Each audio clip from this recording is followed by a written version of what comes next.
Olá, queridos, sejam muito bem-vindos a mais um encontro dos grupos pequenos da Primeira Igreja.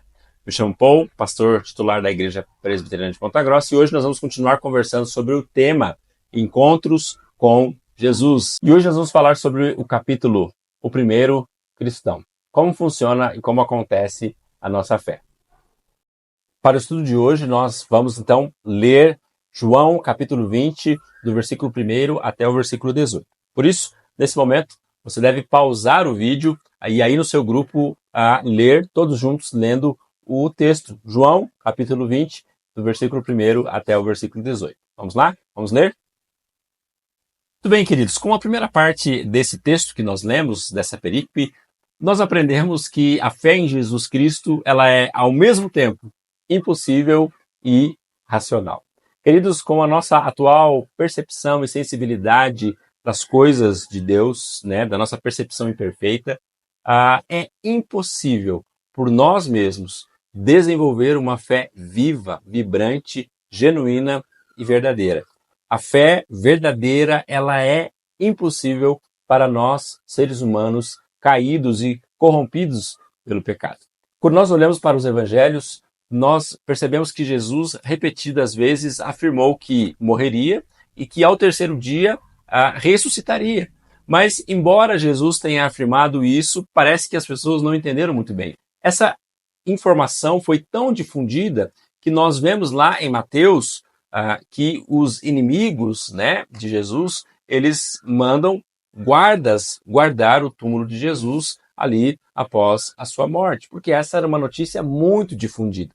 E o texto de Mateus diz que eles imaginavam que os discípulos iriam roubar o corpo de Jesus. No entanto, quando nós olhamos para o texto de João, capítulo 20, quando Maria vai até o sepulcro e encontra aquele túmulo vazio, ela em nenhum momento considera que Jesus tenha ressuscitado. Na verdade, ela fica muito consternada, emocionada, emocionalmente abalada e faz uma pergunta: cadê o meu Senhor? Onde colocaram o meu Senhor? Por isso, queridos, nós vamos perceber que no início desse texto, no início dessa reflexão, que a fé não é algo natural para ninguém. Crer em Jesus, crer que Cristo ressuscitou dos mortos, não é algo natural para ninguém. Nenhum de nós encararia essa notícia de uma maneira natural. Por isso, em primeira instância, nós podemos dizer que a fé em Jesus, ela é impossível. Nós não conseguimos produzir a fé salvadora exclusivamente por nossa capacidade. Dentro de cada ser humano existe uma cegueira espiritual inata, o que muitos teólogos chamam da inaptidão para conhecer a Deus. Muitos céticos afirmam que crer em Deus nada mais é do que uma forma intensa de buscar a sua satisfação.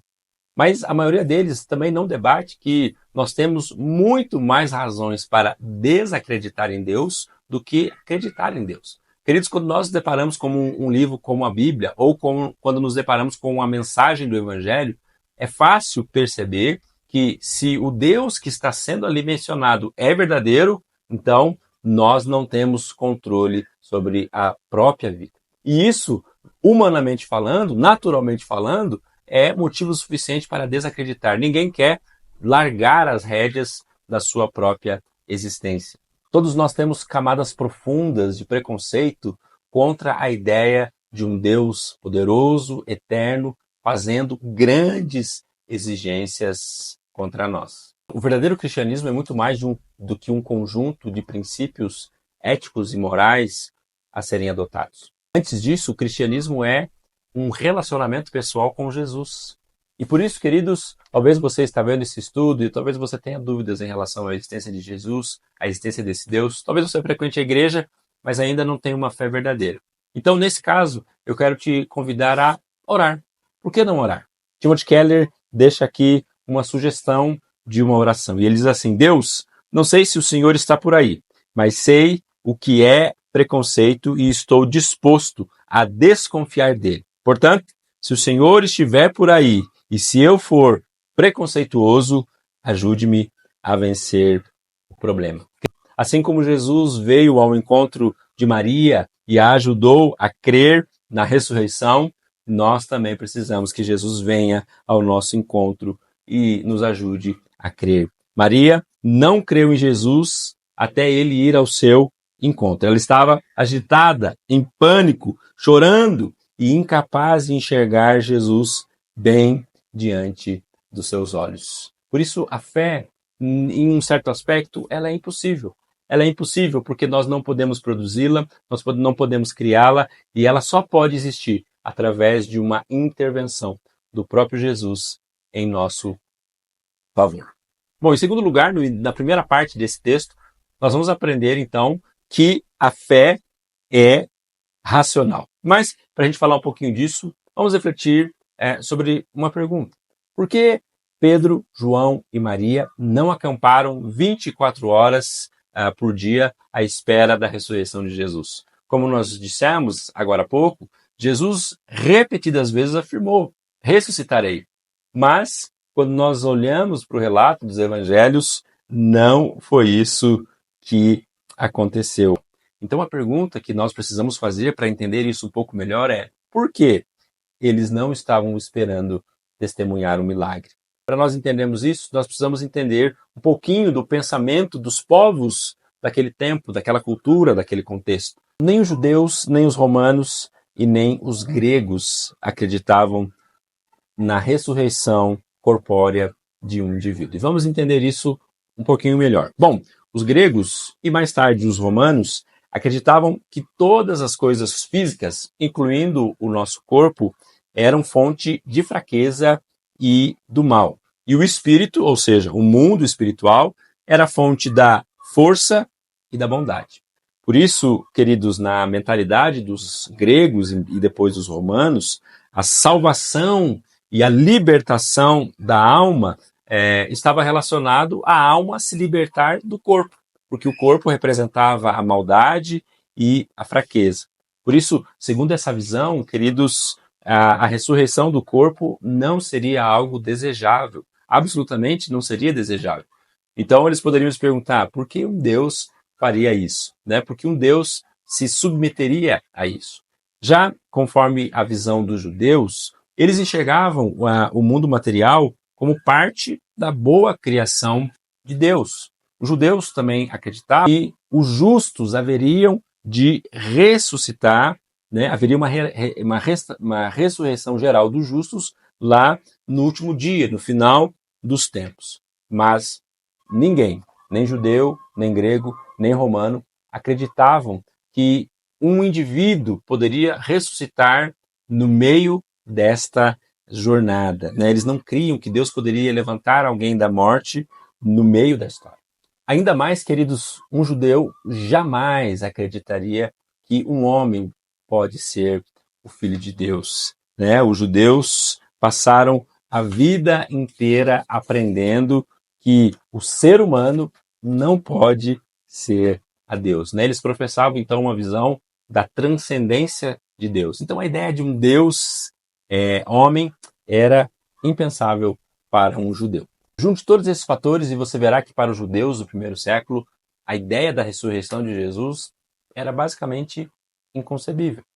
Nós, leitores modernos, pós-modernos do século XXI, tendemos a acreditar que os povos da antiguidade eram supersticiosos e inocentes. Assim, nós imaginamos que os discípulos de Jesus teriam facilidade de acreditar nas palavras que Jesus proferiu, dizendo: eu vou ressuscitar. Mas o que o texto bíblico nos mostra é que os discípulos de Jesus não estavam esperando a ressurreição do Mestre. Agora, uma pergunta, queridos. Quais seriam as evidências que você que está aí do outro lado da tela me ouvindo, quais as evidências que você precisaria para que este evento fosse plenamente comprovado, para que as suas dúvidas fossem totalmente sanadas? Quais as evidências que você precisaria para crer que Jesus Cristo é o Filho de Deus e ressuscitou dos mortos? No mundo de hoje, nós fomos ensinados a crer que a fé é algo inversamente proporcional à lógica e às evidências. Ou seja, quanto mais você obtém fatos e certeza, a sua necessidade de fé diminui. No texto que nós lemos, existem algumas evidências que corroboram e apoiam muito a nossa fé em Jesus e na sua ressurreição. Por isso eu quero compartilhar duas delas. Quem foi a primeira testemunha ocular a ver que Jesus havia ressuscitado? E a primeira testemunha da ressurreição de Jesus foi Maria Madalena, uma mulher. Sim, para nós isso pode ser algo normal, corriqueiro, sem importância. Mas, queridos, dentro daquele contexto havia algo importante em relação a isso. Naquele contexto, querido, tanto em tribunais judaicos quanto romanos, as mulheres não eram consideradas testemunhas dignas de confiança. A ideia de uma mulher testemunhar acerca de um fato histórico era inadmissível. Mas olha só, pensa comigo por um instante. Se você estivesse interessado em fabricar, um relato de ressurreição a fim de gerar um movimento religioso, de gerar uma nova religião, querido, naquele contexto você jamais escolheria uma mulher para ser a testemunha ocular do início dessa fé, da ressurreição de Jesus. No entanto, queridos, o que nós vemos é que tanto no relato de Mateus, Marcos, Lucas e João, as primeiras testemunhas oculares da ressurreição de Jesus são mulheres. E por quê? A razão lógica, a razão evidente é que existe uma plausibilidade histórica para os relatos dos evangelhos. Ou seja, é muito provável que o que está relatado nos evangelhos aconteceu dessa forma. Maria, de fato, foi ao sepulcro e encontrou o sepulcro vazio. Maria esteve lá, se deparou com o túmulo vazio, encontrou-se com Jesus e a ressurreição de Jesus é real. Não teria por que inventar essa história colocando Maria como sua testemunha ocular. Então, uma evidência da nossa fé, da ressurreição de Jesus, é que a primeira testemunha, a testemunha ocular, era uma mulher. Mas há uma segunda evidência. E nós lemos ali do texto de capítulo 20, versículos 6 e 7. Chegando Simão Pedro, que o seguia, entrou no sepulcro e viu os panos de linho deixados ali. Viu também que o lenço que fora colocado sobre a cabeça de Jesus não estava com os panos, mas dobrado em um lugar à parte. A segunda evidência que nos faz refletir acerca deste evento da ressurreição de Jesus é esse detalhe do lenço arrumado e dobrado. Bom, a palavra grega, que é traduzida aqui como viu, na verdade corresponde ao termo grego plebo, que significa muito mais do que ver. Esse termo no grego traz a ideia de ver, pensar, refletir, processar. Então, Timothy Keller diz algo interessante. Ele diz assim: Pedro, ao entrar naquele local, deve ter pensado algo como: se Jesus tivesse revivido e se levantado, as vestes estariam todas rasgadas ou desarrumadas. Mas se amigos tivessem levado seu corpo, por que o desonrariam transportando-o nu? Ele seria mantido com as vestes do sepultamento. Por outro lado, se os responsáveis fossem seus inimigos, por que haveriam de lhe tirar a roupa e dispô-la tão bem arrumada? Não se chega à fé verdadeira se não houver um processo de raciocínio. A fé, ela é impossível, ela precisa de um aspecto espiritual, mas ela também está alicerçada em algo racional. Olha só o que Timothy Keller diz. Não se pode chegar à fé verdadeira pelo raciocínio. Contudo, a fé tampouco é menos que racional. Não se pode chegar à fé real sem raciocínio, porque a fé madura é um ato de uma pessoa completa. O intelecto tem que estar envolvido tanto quanto a vontade e as emoções. Assim, o verdadeiro cristianismo nunca dirá: creia porque é relevante, ou creia porque lhe atraz. Mas lhe dirá: não creia no cristianismo por ele ser emocionante, prático e relevante. Creia porque ele é verdadeiro. Porque se não for, no fim, não será prático nem relevante.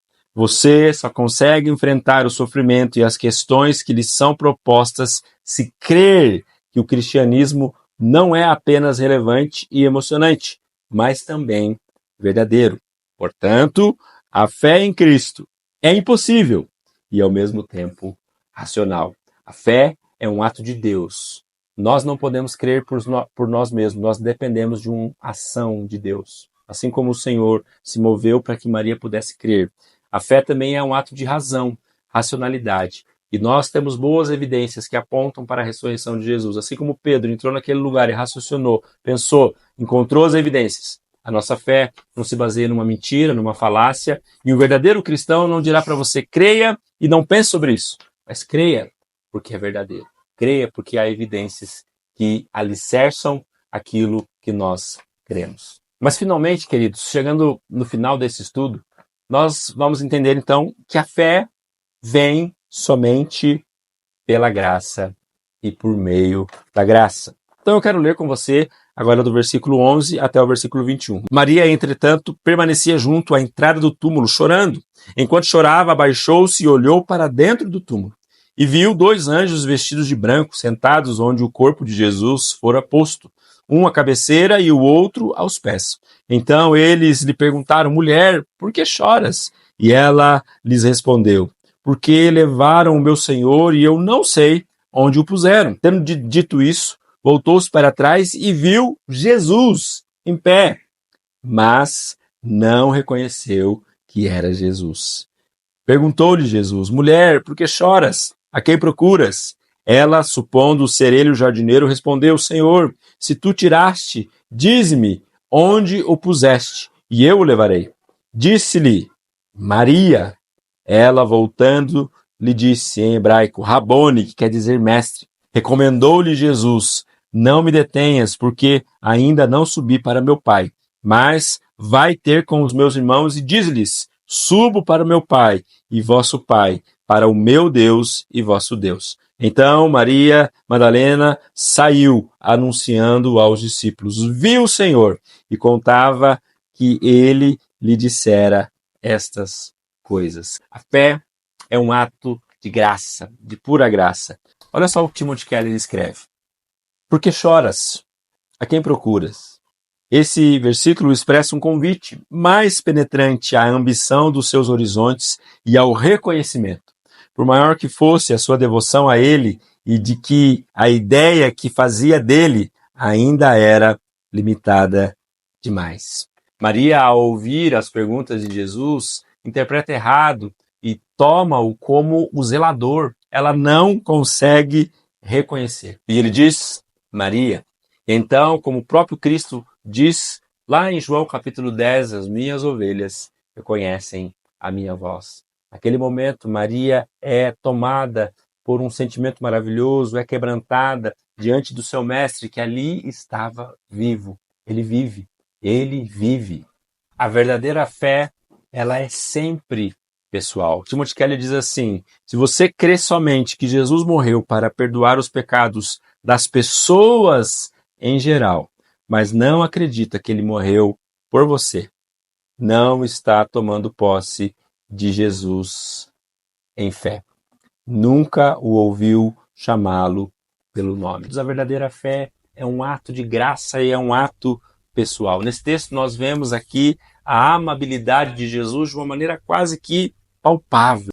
Maria estava à procura do Jesus errado. Seus olhos estavam vendados.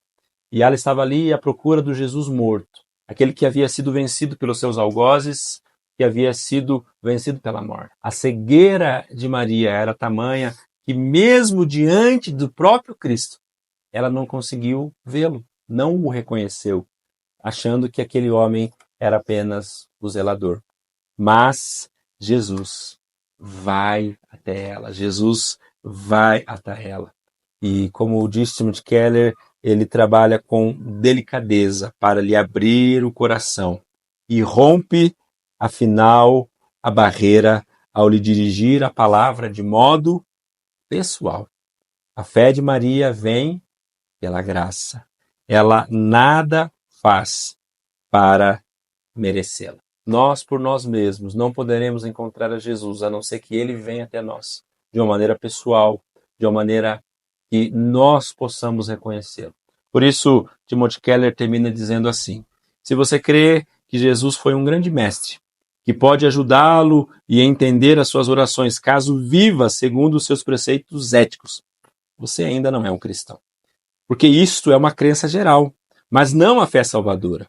A verdadeira fé cristã acredita que Jesus nos salva por sua morte e ressurreição, a fim de que possamos ser aceitos por pura graça.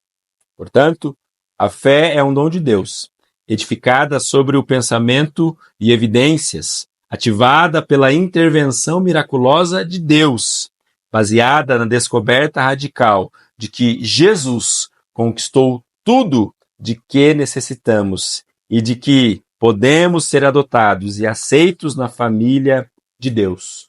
Tudo isso por pura graça. Esse foi o nosso estudo dessa noite. Que Deus abençoe. E lembre-se, Jesus é real, Jesus te ama e Ele deseja conduzi-lo a níveis mais elevados de intimidade, comunhão. A fé é impossível sem que Ele se manifeste até nós. A fé é baseada em evidências. Nós não cremos porque alguém nos disse para quê, mas nós cremos porque há muitas evidências daquilo que nós cremos. E nós só podemos crer e ter intimidade com o Senhor porque Ele se revelou de maneira pessoal até nós, veio até nós. Isso é graça. Não há mérito em nós. Não há nada que nós possamos fazer para atrair a presença e a atenção do Senhor. Mas Ele, por pura graça, por amor, se entregou, morreu, ressuscitou e se manifestou a nós. Que Deus abençoe. Agora você terá um tempo aí para discutir um pouco acerca desse estudo. Deus abençoe e até o próximo estudo.